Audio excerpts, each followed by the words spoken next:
बड़ी बदतमीज हो, इतना उतावला हो रही हो अंगूर खाने के लिए, लालची हो काजी। ये लालच करने वाला नहीं है, ये अंगूर है ना, एक अंगूर खाओगी जैसे अंगूर में गुच्छे है ना ऐसे निकलेंगे। ये समझ लो एक साथ में 10 लड़के आ जाएंगे। बाबा में इतना शक्ति है, बाबा अंतर्यामी है, परम ज्ञानी है। हमके पास दुइयो को चाहिए। तो के दुइये को चाहिए? एगो बेटा एगो बेटी। हाँ तो पूरा अंगूर का छल्ला खा जाइए, ठीक बा। तो के दुइये चाहिए तो दुइये आई, जितनी सोचबी उतनी आई।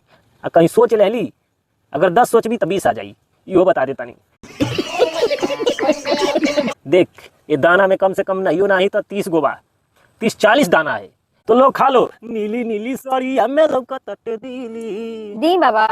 अरे रात दिन खेलाइबू तू गोदिया में पीली। हे अरे नीली नीली साड़ी हमें लौका तटे दीली, नीली नीली साड़ी हमें लौका तटे दीली। अरे गोदिया में रात दिन खेलाइबू दूध पीली।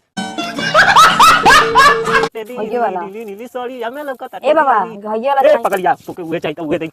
ले ले ले गोल फैला, गोल फैला।